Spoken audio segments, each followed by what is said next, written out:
Hello, my sweet friend. I am Cristina Arevalo, cake business, productivity coach, and podcaster. I help cake makers like you manage your business productively and with ease, taking control of your time and workflow to avoid stress and burnt out. I offer personalized strategies and supportive community to help you stay organized, productive, and in charge of your success. Your cake business should bring you joy, not stress. I'm here to help you build an efficient, successful, and sustainable business without feeling overwhelmed and burned out. With the right planning, strategies, and mindset, you can reach your goals, stay organized, and enjoy the journey. Let's make your cake business work for you, not the other way around. Hi there. If you like this podcast and enjoy this episode, there's only one thing I ask from you. Please follow this podcast, download this episode, and leave me a started review in any of your favorite podcast platforms where you're listening to this show now.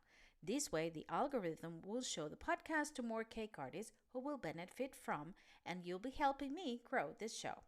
And don't forget to share it on social media and tag me, and I'll gladly follow you back. I would love to hear what you have to say. Leave me a comment on Spotify or answer any of the questions and polls on the episode. Let me invite you to follow me on Instagram, Facebook, and TikTok as the Art Cake Coach, or follow the links on the show notes to find out more ways to stay connected. Visit www.theartcakecoach.com for more. Well, hello, my sweet friends, and welcome to another episode of the Art Cake Coach podcast. Christina here. So happy to have you here today, and so happy to have a very special guest that I have here with me, Kylie, which is a fellow podcaster and much more. But I'm gonna leave her to say who she is. Kylie, thank you so much for saying yes to be here on the podcast, and welcome. Thank you. Thank you so much for having me. I am super excited for this conversation.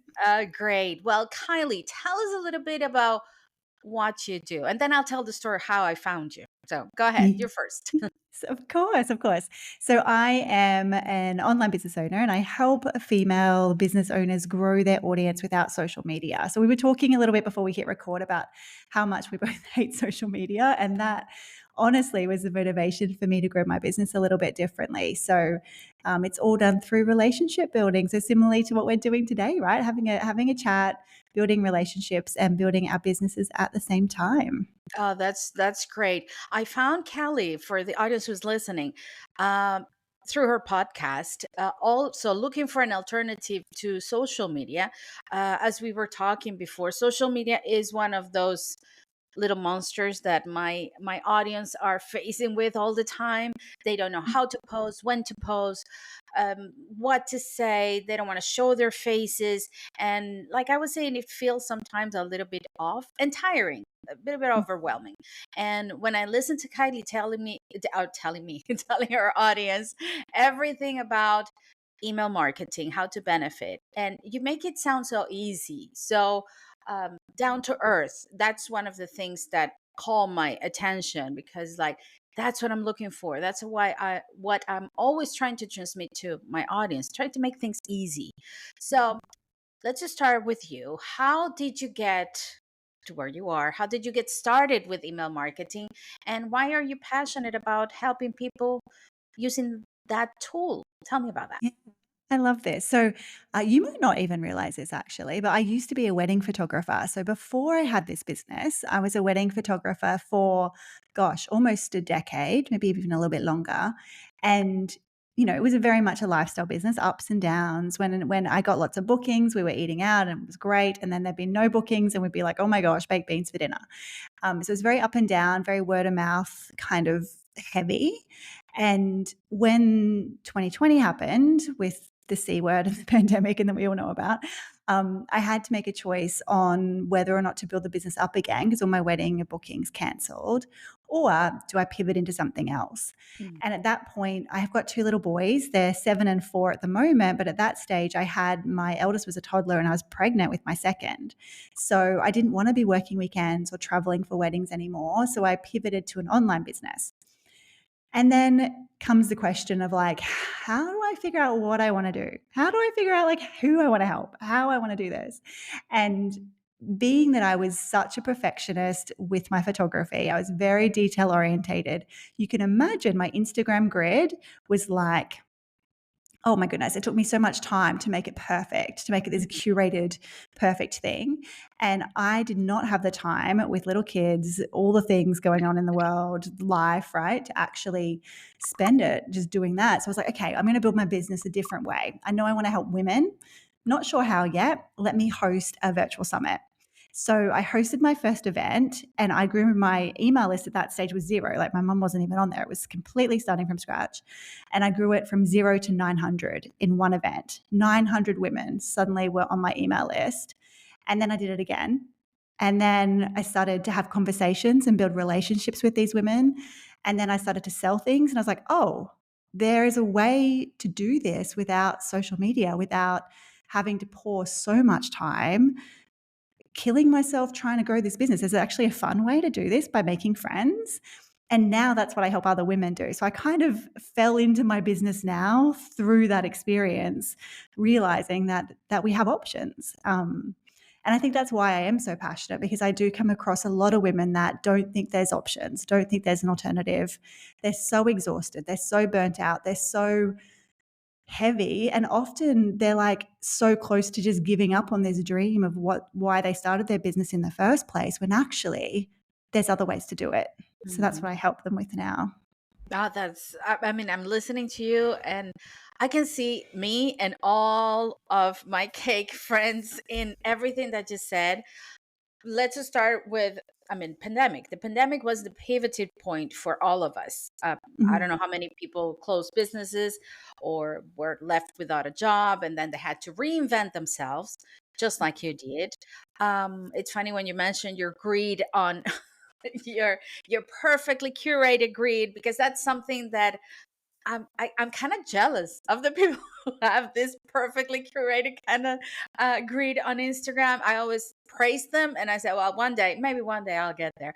But it's not. It's I just came to the conclusion that it's not me. I'm all over the place. So is my Instagram. But anyway, but that pivoting moment is something that I'm sure everyone can reflect, can uh, identify with. It was what made me start the podcast, the Cake Friends, all of my communities during the pandemic. And it's so nice when you find your, I'm not going to say your calling, but your path by chance, and you feel comfortable in it. Now, one of the things that you mentioned was how much, how overwhelmed people feel with everything they need to do, social media, all of these things. And this is the core message of what I share with my audience. You don't need to feel that overwhelmed. You can make things easy. Oh, that's awesome. That's great. Now yes, go ahead. Yeah, sorry, Chrissy. I was just going to add, well, you mentioned there about the Instagram grid. What was really interesting is when I stopped trying to make it perfect, and when I took a Mhm. step back and was like, I'm just going to look at the numbers. Like, what am I getting from this? What is it giving me? Like, how many people are actually clicking on the link? How many people are actually doing what I asked them to do, or replying or engaging? Like, let's look at the data, because my emotions are telling me one thing. Let's look at the data. And when I looked at that, that's what kind of was like, what's that saying? Like the last nail in the coffin. Like that was the thing that made it really clear, because nothing was coming from social media. And yet I was pouring Exactly. so much time and expectation on it Hmm. when I wasn't actually doing anything to build my business. I wasn't getting clients from it. I wasn't getting traffic to my website. I wasn't actually getting anything. So I think for anyone listening that might be like, oh, I just don't know if I can stop. I don't know. Like, let's look at the data and just see, Oh just yeah. see. And that's another thing that most of my cake artists don't do. They don't look at the data. And I think it's great that you're saying this, because it's a way of giving them permission. Like, you can say, Mm, you can take a look at it and say, this is not for me, and it's okay. Your business is not going to mm, go anywhere. Your business will not only survive, but maybe even thrive from it, from mhm. that decision. That is great. That is great. Now, for my cake artist that has never done email marketing, because like we mentioned before, you asked me before we recorded, it's like, I don't think they'd even know that Maybe the ones who have, I don't know, online shops might have some sort of email marketing, I guess. But, the mom who's baking and selling their baking goods from home, or a cake artist who's participating in competitions and collaborations and just want to put themselves out there and maybe create a business out of that. They probably don't use it or don't even know. It's probably the kind of people that see email marketing and just, move the email to the trash. So, what exactly is email marketing, and how does, in a very simple, beginner friendly way, how does my audience can benefit from it? Oh my goodness, I love this question. So, I think for anybody listening, to start with, just think about your own inbox. Like, we all, even if we're not using email marketing, every time we buy cake supplies or a cake tin or a cookbook, or like whatever you're buying for your business or your hobby or your passion, whenever you buy something, generally we're getting added to those email lists, right? So then you're being on like their newsletter list of the new release cake recipes that come out or whatever it might be. But that is us being added to their email list. So really all we're doing when we start email marketing is creating that list ourselves. We're creating an audience of people that we get to build a relationship with on our terms, that nobody can take away. We own it. It's like an asset of our business. So if like Meta has a little SPAC attack or like something goes down, it doesn't matter because we own this. Like, you sell your business, you can sell your email list as an asset. Like, it's actually part of the business. So if we think about it that way, it's not as intimidating, right? Because we're thinking about, oh, we're just creating this group of people that are interested in what I'm doing, and we get to build a relationship with them. That's the way that I think about it. Even right now, when I email my email list, and there's thousands of women on there now, I just think of the one person. I just think of the one woman I'm emailing, because that's the relationship that I'm building, right? So I think, like, if we take the jargon and the lingo and all of that away, it's actually really simple. It's just a way to communicate with people that are interested in what we're doing. And we get to make it as simple as possible. We get to make it as easy as possible. It doesn't need to be this hard thing. Literally, all you need to do is have an email service provider, which is like, if you've got a website, there's probably email included. Some of them are like all in one these days. Or if you don't, there's like Flowdesk or MailChimp or Kit. There's just Google email service provider. There's a stack of them. They all do the same thing. Don't get stuck on which one's better. They're all pretty much the same. Just look at the price point. What can you afford? Some of them you can get started for free. And then you're literally just going to fill out the details. To start building a list, you need to have like an opt-in, which is literally where they put in their name and email address to get onto your newsletter list. You don't even need to worry about a lead magnet to start with. It can literally be, stay in touch with what I'm up to, enter your name and email address, right? And then any people that you meet at a coffee shop or that buy from you, or anyone that you cross paths with, you can just ask, hey, do you want to be added to my email list? Like, you need to get permission. It's a consent-based marketing tool, which is something that I actually love about it, because so often with social media, I just feel like they're following me everywhere without consent. Like, have you felt like you Google something and then you're seeing all these ads? Like, at the moment, it's teeth whitening for me, and now I'm seeing all these teeth whitening ads. I'm like, I Oh, didn't yeah, ask for this. absolutely. Like, Oh, yeah, it's crazy. yeah, so like this is consent based. So you ask for their consent, and then you're just building a relationship. You email them. I like to say once a week, but you don't have to start there. You can start with once a month. Email them an update. Get comfortable with it. It doesn't need to be something that is difficult. It can literally just be you building a relationship with these people. Oh, that's it's yeah. I love that. I love that because it feels way more personal. Now, as you were Mhm. speaking, I was taking some notes here. I have many questions, things to cover. Thinking about what my audience, my cake artists will think about. First of Mhm. all, do numbers count? Is it okay if I have a 10 people email list, or 100 or 1,000 people email list? Should I start even if I have like two? Well, that's two people that wanna hear from you. Like, I think absolutely. I like I said before, I always see it as the one person. I probably wouldn't start an email list if it was just my mum, let's say. We all start But there. Yes. yeah. But no, numbers don't matter. We do wanna obviously work up to having more. Like, the bigger your email list is, if it's Mhm. full of the right people, there is a correlation with the more money that you could make, because email is like the best way to sell. People trust it more because we're building a relationship rather than off social. Yeah. So the bigger the better eventually. But no, like start where you're at, start small, and just remember, focus on the one person and just focus on building that relationship. I love that. I actually wrote it here, but for me, I love that because it's like you're talking to you're talking to one person, and that will Mhm. resonate with the rest of your audience. What about consistency? Because when we are in social media, one of the key things is consistency. If you are Mhm. not there, let me give you an example. I have a friend who we interview for the podcast, and she was talking about social media, and she usually does a live. Um, I think it's like a recipe. She shares something live every day. I think it's every day or every Monday, every day of the one day of the week. At the same time, same, everything the same. And if she doesn't do it for 1 week, her audience drops, is a mess. So she focuses a lot on consistency. Does that happen with email marketing? Do I have to send, I don't know, one email a week at the same time every week? So, every day, that day of the week, how does that work? Not so much. So consistency matters in the way that we want to stay front of mind, right? So if you think about your own inbox and how many emails we get through, if you do only email once a month, let's say, there's probably a good chance that your list might be like, who is she again? Like, what? I haven't heard from her for a while. There's a chance of that. I still say start where you can. So if it's once a month, I still say it's worth starting there. Mhm. Ideally, once a week is what I always encourage my clients to do. But it doesn't have to be at like 10 a.m. on a Tuesday. Like people are not going to be like, oh, she didn't send me an email 5 minutes ago. Like, we don't pay attention like that to our inbox. Mhm. But once a week means that we stay front of mind. So one of the little things that I tell people if they're like, oh, once a week feels really hard.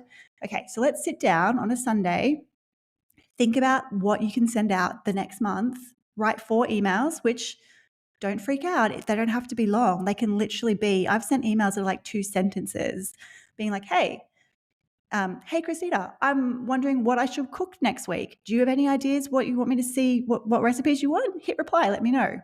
Email, tick, 1 email done. Like it doesn't have to be like, with content on social media, how they're like, you've got to use these hashtags, you got to use this trending audio, Yeah. you've got to then do this. It's not a recipe like that we have to follow. Mm, It's literally, what do I want to say to my people, to my best friend? What would I I love say that. over a coffee or a glass of wine? Just send that out and then you can batch them out. So if you can sit down on a Sunday, do 4 of them, schedule them, then you don't have to think about it until the next month, but they've gone out every week, which I think is a Yeah. really, really good little tip. Oh, I love that because that was my next question was the structure. If we need to follow certain structure on the email, um, and it's just that it's just two Mm. sentences. Hello, just saying hi. Just remember I'm here, and if you need me, Mhm. whatever. So that's great because it's a little bit of a little less of a headache Mm. compared with And social media. and remembering again, back I sound a bit like a broken record, but it's like back to the relationship. We're just building a relationship. For all of our cake bakers, creators, like, what do you call cake? What are your people called? What are they called? A I mean, cake artists, cake decorators, Cake artists. I bakers. like that. I Yeah, like that. yeah. Yeah, yeah. Depends on the kind of cake they do. Yeah, true. But yeah, Cake cake artists. So all enthusiast, whatever. yeah. So all of the cake artists that are listening, what I would do if you've been killing yourself on social and you've done all this consistency like your friend has, go back and how can you repurpose that to an email? You'd be able to Mm, batch out so many things. Like if you've done a great. recipe, you could send that out to an email with a link to the social media reel that you created. That's 1 email done. Yeah. Um, so I'd be thinking about like, what have I created over the past 6 months and just repurpose that and schedule it out to the future and Oh, I and love yeah, it. make it work harder for us. I love that. I love that because I love anything that I can batch and sit down on a Sunday and organize everything. I talk a lot about time management here in the podcast. So it's great. And it doesn't have to be that complicated. Love it. Love it. Mhm. What if I don't have a website? If the cake artist listening to me doesn't have a website and there's no way they do the opt-in and all of that, what can they do? Well, I would encourage you to have a website. Yes. Listen to I Kate. do want to say that because again, how easy is it for us to lose our social media? Like if you just have an Instagram or if you just have a Facebook group or like whatever it is that you have, a Facebook page, how easy is it for that just to disappear tomorrow? And then if you are making revenue, that breaks my heart because then that's all that revenue that's just gone. Your audience can't, like it's gone. Mm. So these days, you can actually find so many templates. You can, again, keep it easy, keep it simple, keep it cheap. Like find a really cheap template.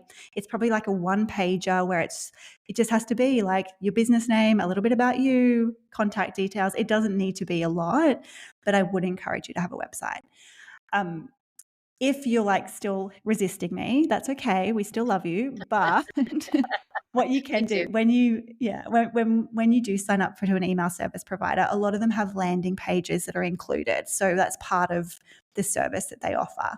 So you can actually have an opt-in for them to join your newsletter as a part of that in your email service provider. So you don't need a website.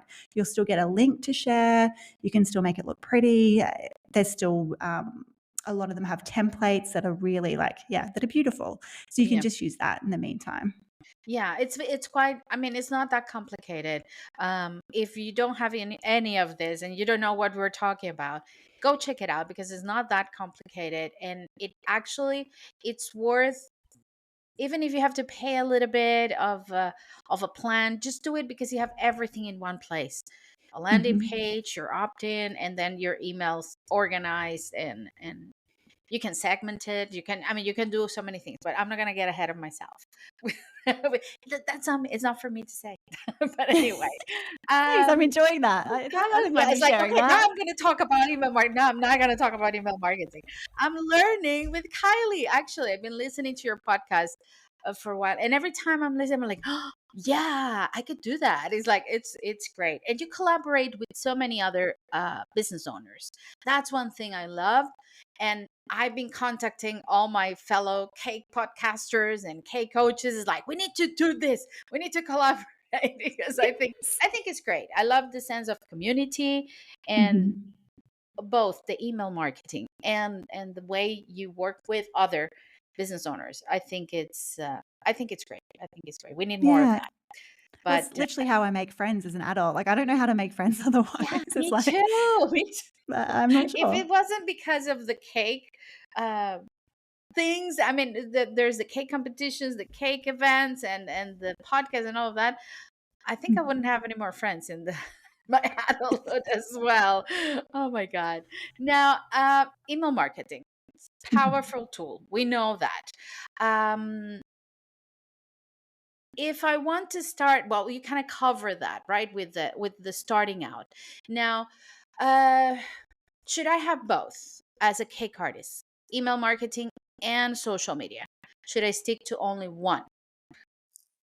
I mean, it's completely up to you. If you love Okay. social, like some people love social, right? So if you love it, if it lights you up, if you enjoy it, then cool. Like do that.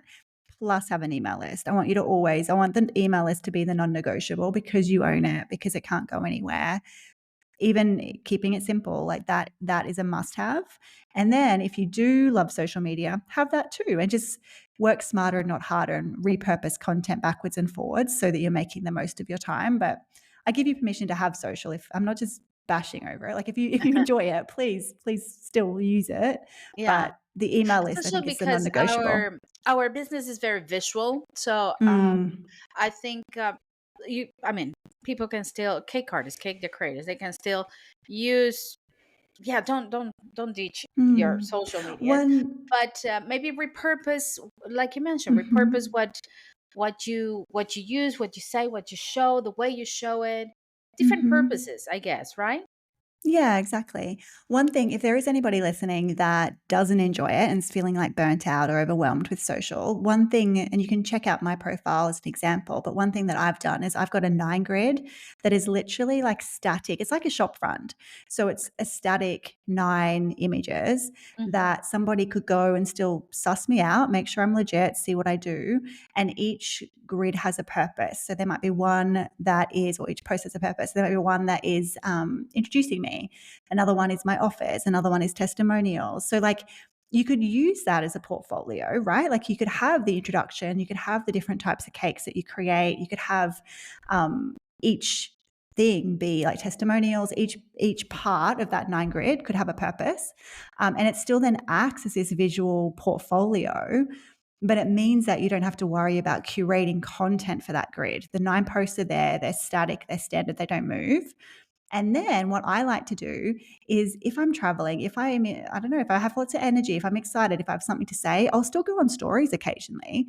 Um, you know, and Yeah. that's because I want to, though. That's because there's no pressure to do it, which feels different energetically as well. Yeah, I like that because when you're talking, it feels like the pressure is off because Mm. your purpose is or the purpose of connecting is through the email, and the socials are just to be socials. It's there. It's Mhm. just yeah, a storefront, and I love that. I love that. Now going back to the Mhm. content of the emails. Mhm. Imagine my cake friends decided like, okay, I'm gonna give it a try. I go and have a start a Kit account or a MailChimp account or whatever they decided to do. And now, what I know you said, keep it simple, just do 4 emails, but what should I talk about as a cake artist? So I think the first thing I want to say, the first thing that's important to have is they call it a welcome sequence. Now I'm not going to use jargon to overwhelm anybody, but it's literally, if you think of this, it's like you've shown up to a high tea and you don't know anyone, and it's like the host is coming to show you where to sit, to give you your cup of tea, to show you where the bathrooms are, letting you know what to expect, how the afternoon's going to unfold. So a welcome sequence in email terms does the same thing. It's literally introducing yourself, what you do and why you're passionate about it, what they can expect. So, how often you're going to be sending emails. And I always like to put a little line in there to say that I've got free and paid offers for you. So, I have digital offers, but you could say I'm going to be sharing free cake tips and also have things for sale occasionally so that Yeah. they know that you're a business. But having some kind of welcome is like the first step. So purchase your kit, get all your detail or whatever email service provider you use, get all your details set up. And then that welcome, it can just be one email or you can split them up. If you've got a lot to say, you can split them up over 2 or 3 emails. But the purpose of that is when somebody joins the list, they get these emails first and then they start to get your weekly content. So that'd be step number 1, is to think about how you want to welcome people into your email family. After that, it's completely up to you what you want to send. So I like to send timely things. So, for example, this week I'm speaking at an event next month that I need to promote. So I've got a promotional email going out about that. I just went on a silent retreat last weekend. So my podcast is on my recap of the retreat. So I've got an email going out telling people about what that experience was like. So that's a Yeah. personal one. It's literally what's going on in my world. So I don't want anyone listening to overthink it. Like, have you got a story about when you went to buy something to do or a recipe that you're trying? Or did you hear some like cake gossip or some industry gossip you want to share? Or did you see something cool on social media you want to talk about? Like, don't overthink it. But the first step is the welcome. And then it's just, what do you want to say? What do you want to say? Okay. Then just keep in touch, keep Hmm. the relationship building, right? Oh, Yeah, that's great. exactly. That's great. Yeah. It's so simple. So simple. See, guys, it's so simple. There's no brainer there. Good, good. I like simple Yeah. things. Very good. Yeah. Very good. Now, if a cake artist come here today and says, "Okay, Ken, I'm ready to do it, and I'm going to go and get a Kit or a Mailchimp account and everything. I only have 2 people, or I don't know, maybe my mom and 3 more customers. How can I keep track of the results of my email marketing? What is good to happen with my email marketing? What is not good? What should I be looking for to or looking forward as a result? How would that work? Yeah. So when we're talking about like what is good, right? So when you're thinking about email marketing, the main 2 statistics, pieces of data you need to kind of look for is your open rate, which is Mm, literally like what percentage of your list are opening your emails. It tells you, are you writing good subject lines? Are they actually wanting to hear from you? Are you landing in the inbox? Like it has a little bit of insight for us. So it's the open rate and it's the click rate. Click rate, when you have things to click in your emails, it tells you how engaged those people are. Like, are they actually clicking on what you're sharing and what you're talking about? So when we're thinking about an open rate, if you have a smaller list, smaller being under probably 500 subscribers, you should have like a 50 to 60% open rate, because it's small enough that they're all the right people, right? You haven't done any big collaborations where it's like thousands of people on there. Yeah. They do say a standard open rate is like 20 to 30%. That's a bit low for me. If we're growing our list full of our ideal clients, I always aim for 50 as like my benchmark. So keep that in the back of your mind. If it dips lower, so if you send an email and it's like 30% or even lower, the first thing to look at is your subject line. A lot of people will try to write so much in there and then it gets cut off or it's not enticing. So you want to keep them like curiosity driven subject lines. So Okay. like, did you know this, ... or I tried this recipe and this is what happened. Well, that might be a bit long, but you want to keep them like curiosity, like Mm-hmm. and I think the best thing with this to think about is when you're in your own inbox, what emails are you opening? What subject lines have they got? Because they're obviously sparking your interest and your attention, right? So open rate linked to subject lines. Click rate, that's the content inside your emails. So if your click rate is low, and normally a standard click rate is like 3 to 5%.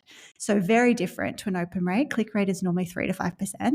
So if that is like 0.2%, let's say, we're like, that's super low, you Mm-hmm. just want to play with your calls to action. Put it closer to the top of the email. Maybe use a button. Maybe put a couple different calls to action and test a few things out. But again, keeping it super simple, the main thing is growing the list full of the right people. So thinking Yeah. about, it's not so much about the number. Keep it, if it's smaller, that's okay. Are your customers on there? And if they are, it's just the open rate and the click rate that we're looking at. And that can be found really easily on the dashboard of every email service provider when you start sending emails. Yeah, it's not hard to get that info. Now, sorry, one of the things that you keep mentioning is the right people. I love Mhm. that. The right people, your customer, your target audience. And one of the issues, if I could call it an issue, on the K community is that they feel they can serve everyone. They can sell to everyone.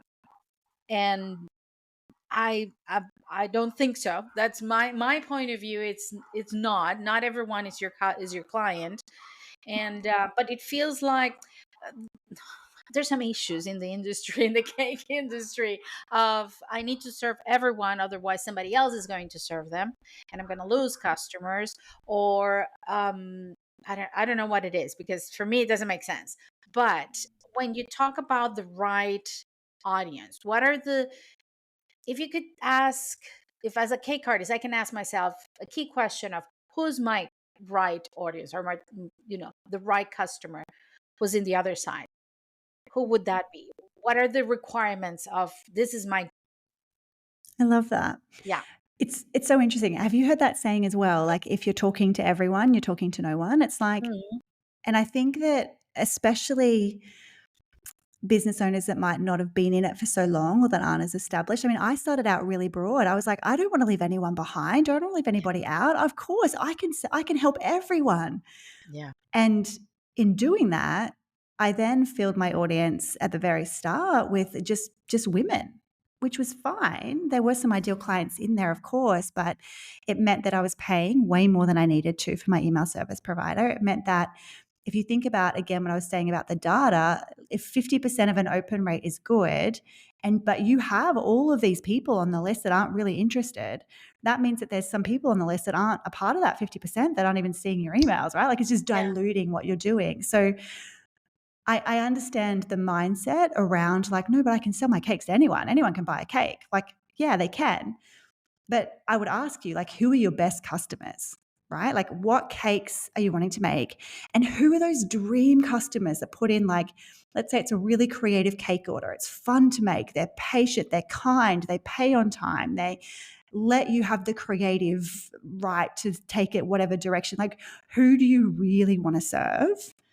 And then I'd be building your list with that person in mind, knowing you're probably going to attract some people on the sidelines too. Like, it doesn't mean that you can only sell to them, but if we can do it in a way that we're being really specific with who we want to work with, we're going to feel more comfortable about what to talk about. We're going to know what challenges or what questions or like all of that is just going to be so much easier to market our business Yeah. rather than serving everyone. Because then what do you say? Like, where do you start? Right? Like, Yeah. that feels way harder. Is not, because once you think about it, it's really hard. You're spreading yourself too thin. You're not actually communicating the right message to the people who's going to buy from you. Yeah, but it's funny that you mentioned that, because at the beginning, me too, I started like, I thought I could do everything. I started as a cake decorator, cake artist. I don't know, 18, it's not this week, it's going to be 18 years ago. And it had changed through the time, and I don't sell cakes anymore. But at the beginning, I thought I could serve everyone, until there was a point I was like, no, I can't. Like, I cannot be baking a wedding cake at the same time that I'm doing cake pops. Is not for me. I can't. So as you think, or as my audience, if you're listening, you would think, oh, I'm losing clients. No, it's liberating. It's actually, you feel so focused, and you feel that you can actually, you even sell more. It's crazy, but you do. So Well, I think yeah. as well, like, even if we just think of like other examples in, like, let's say in fashion or Mhm. like luxury cars or like whatever it might be, like we think about an example. If you go in to a Target, or like just a normal shop that sells every single thing, right? You're just going to pick up the bargains. You might get what you like, but it might be nice, but you then take it home. You kind of forget you bought it. Like, it just becomes part of the wash. Yeah. Whereas if you were like, oh, I want this particular thing and I can only get it from this shop and it's a little bit more expensive, but I really want it and I know it's created with care and it's like, oh, I just have to have, like, there's a different Yeah. energy around something like that. And I think the same goes for a cake. Like, if, Mhm. my goodness, if I was, I just turned 40 last month, which was a milestone birthday, right? Like, I was a bit to get my head Yeah. around, but just turned 40. And I was like, well, if I was going to go and have a 40th party, I didn't. We went away with the kids instead. But if I was having a 40th, and I would pick someone that's not just making like average 10th birthday parties or like kids' Yeah. birthday parties, or I'd want something a bit special that makes me feel special, that and I'd pay more for it. Yeah. So, Because it's milestone, yeah. it's a special birthday. Yeah, I get you. And that's the key. That's the key for the cake artist listening over there in the Mm. other side of the microphone. Callie, I love this. I love this because you're, listen to Kylie. It's not just me who's telling you this, guys. You're saying exactly the same. So yeah, it's not me, crazy Christina, talking about target audience and talking about this. It's a thing. You should listen. But yeah, it's I mean, I'm like you said, I sound like a broken record, but I keep saying the same thing. You cannot serve everyone, and having a clear target audience and knowing your niche is key for everything else. For the message, for the email marketing, for the social media if you have it, for everything else, everything else. For your own Okay. joy, for your own sanity, I think, as well. Yeah, because it's too overwhelming trying to serve everyone. It's crazy. Mhm. It's crazy. Kylie, where can people find you? Because now I want my audience to go and listen to your podcast and learn from you, because you have so many great tools for them. So where can they find Yes. So, like you said, the podcast is great. So, the email growth show, we can put you? the Mhm. link, I'm sure, in the show notes. I will. I talk all email list audience growth there, and I definitely don't leave any stone unturned. I do swear a little bit. So, just make sure you got your earbuds in and no little kids around, because when I get It's passionate, good I do drop swearing. a I few. love it. I love Do when drop you a do few. it. I love when you do it, because it's so, I mean, it's so real. It's like you're having a conversation with a friend. I love that. I love It that. is. It is. But I do have a gift as well. If you want to help with that welcome sequence that I mentioned, if you go to kyliekelly.com/welcome, you Mm. can actually get a template that's going to help. So you'll be able to get the template, write a really easy welcome email, and that'll be like step 1, tick, done. So yeah, please go and grab that if you wanted to get Oh, that that's great. started as well. I will be leaving the links here on the episode so everybody can go and check it out. Please go do it. Do it, click it, because it's good. It's good. And it's free content that is there for you, and it's actually going to help you start with your email marketing. Kylie, we have a question here in the show to finish, but you're not a cake decorator or cake. Do you bake? Do you like baking? Oh, honestly, my husband's watching his weight. I used to love baking, but my husband kills me because he eats it all and then he puts on weight, and he won't listen to this, so I can tell you that secretly, my friends. So yeah, I don't bake anymore. You don't bake anymore for that. It's okay. It's okay. We forgive your husband. Now, and what when you used to bake, what did you like to bake? Like cakes, cookies, cupcakes? What was the thing, your go-to, your default Oh, baking? my default was chocolate brownies. I Ah, love a okay. good chocolate brownie, and, like, with Yeah. all different sorts of chocolate. I'm a chocolate girl, it's my Yeah. vice. So, it was always that, and I'd always have it with a little bit of ice cream. Oh my gosh. Oh, that's so good. That's so good. Mm. And so I guess chocolate is your favorite flavor. I was going to ask you. It It is. is, yes. So, okay, Mhm. chocolate by default. I like that. Now, I usually ask my guests here, but they're all cake artists or cake decorators or bakers. If they could bake a cake for anyone, dead or alive, who would that be? So, if you could bake your brownies that you love so much for anyone, dead or alive, who would that person be? Oh my goodness, that's a really hard It is question. hard. I know. Wow, and you didn't give me any warning about that. That's the thing. I want it to be a surprise. Ah. I'll follow up with an easier one, but if you could, Mm. Mm.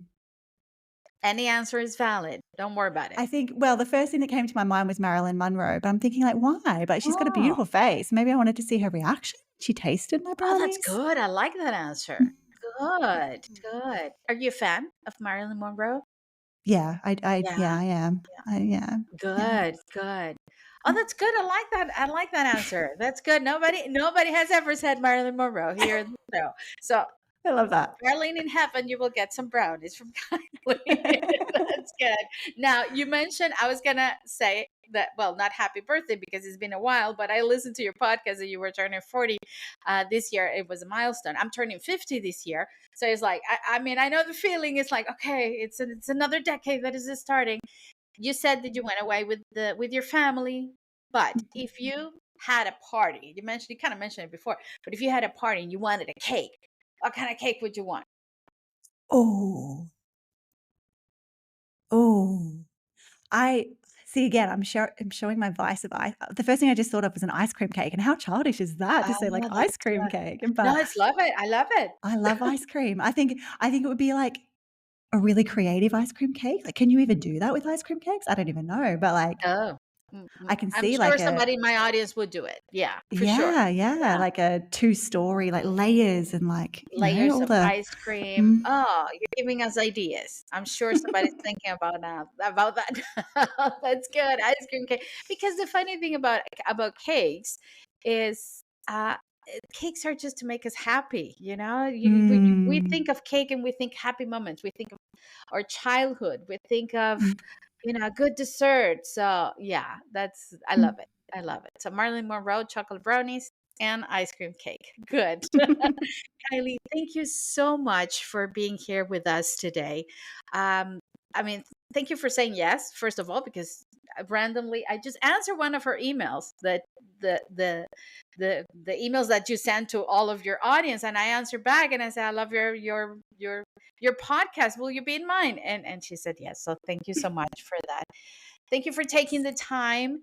Kylie's in Australia. I'm in Portugal. How long? I mean, is it 9 hours difference or something like Yeah, that? Eight I think hours? yeah, something crazy. It's the opposite ends of the day for us, so Yeah, it's like something I'm like in that. my morning, 9:20 in the morning, and you're in the late Yeah, afternoon, right? 6:20 in the evening, Yeah, so exactly. yeah. So thank you so much for taking the time to be for of being here today and saying yes, and thank you for sharing everything that you shared today with my audience. I really appreciate it. Thank you so Oh, much. my pleasure. Thank you so much for having me. It's been an absolute pleasure. Thank you. And remember, go check out on the description of the episode. I will have all the links to Kylie's website and her welcome sequence. Check it out. Remember. And thank you, everybody, for listening. And as always, my friend, I say goodbye as I say goodbye. Stay safe and stay creative. I'll see you next time. Bye bye. What about extra special content just for you? Audio classes, downloadable templates and PDFs, and ready to use information that will actually create results on your cake business. And all of this for less than one monthly coffee? Let me invite you to subscribe to the Art Cake Coach subscription channel with exclusive content delivered to you every month.